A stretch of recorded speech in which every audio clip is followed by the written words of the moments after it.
Timur بھائی باہر آئیں، مجھے آپ سے بات کرنی ہے، عائشہ نے دروازے پر دستک دیتے ہوئے کہا۔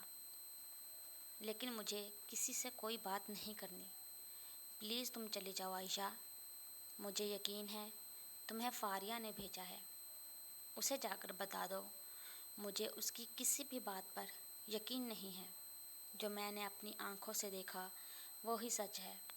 تیمور نے بغیر دروازہ کھولے جواب دیا۔ نہیں تیمور بھائی، مجھے فاریہ نے نہیں بھیجا، میں آپ سے خود ملنے آئی ہوں۔ ہر آنکھوں دیکھا سچ نہیں ہوتا، عائشہ نے کہا۔ لیکن عائشہ، کبھی کبھی آنکھوں دیکھا ہی سچ ہوتا ہے، تیمور نے جواب دیا۔ بھائی، فاریہ پریگننٹ ہے، عائشہ نے بتایا۔ یہ خبر سنتے ہی تیمور نے بھاگ کر کمرے کا دروازہ کھولا۔ کیا تم سچ کہہ رہی ہو؟ تیمور نے پوچھا۔ اس کی آنکھوں میں خوشی کی چمک اٹھی۔ ہاں بھائی، میں سچ کہہ رہی ہوں، فاریہ ماں بننے والی ہے، وہ آپ کو آج یہی بتانے آئی تھی، لیکن آپ نے اس کی کوئی بھی بات نہیں سنی، اس لیے وہ مایوس ہو کر لوٹ گئی۔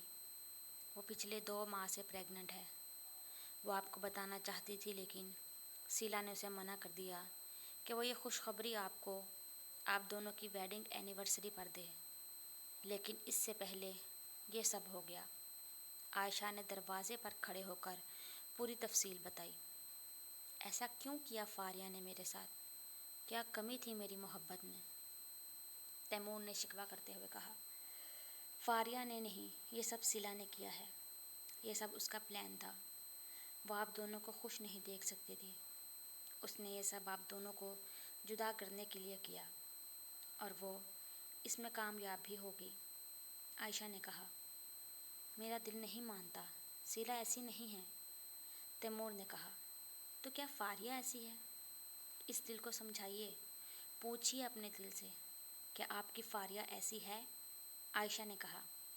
نہیں، میری فاریہ ایسی نہیں ہے، وہ تو سیدھی سادی، معصوم اور محبت کرنے والی ہے، وہ تو میرے علاوہ کسی کو دیکھتی بھی نہیں، تو بھلا مجھ سے بے وفائی کیسے کر سکتی ہے؟ میری فاریہ ایسی نہیں ہے۔ تیمور کی آنکھوں میں فاریہ کے لیے محبت صاف دکھائی دے رہی تھی۔ تو بس پھر لے آئیں اپنی فاریہ کو اپنے پاس، عائشہ نے کہا۔ نہیں، ابھی نہیں، ابھی مجھے سیلا کو بے نقاب کرنا ہے، اس سے اس کی تمام سازشوں کے ساتھ بے نقاب کرنا ہے۔ تم فاریہ کو کچھ نہیں بتاؤ گی، وہ مجھے سرپرائز دینا چاہتی تھی، اب میں دوں گا۔ تمہارا بہت شکریہ عائشہ، تم نے میری آنکھیں کھول دیں، تیمور نے اپنے آنسو صاف کرتے کہا۔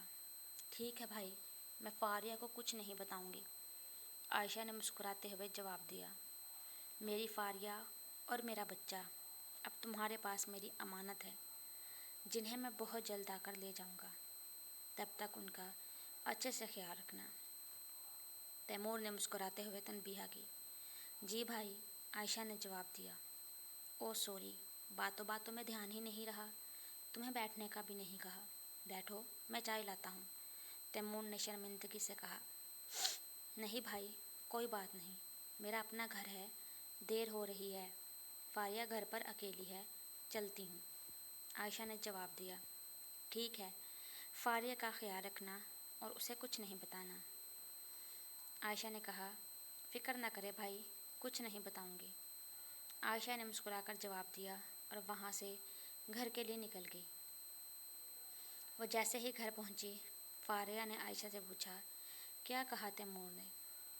وہی جو تمہیں کہا تھا، عائشہ نے بے باکی سے جواب دیا۔ روکا تھا تمہیں، مت جاؤ، وہ میرے لیے اپنے دل میں نفرت پال چکے ہیں، جو اب کبھی محبت میں نہیں بدل سکتی، فاریہ نے روتے ہوئے کہا۔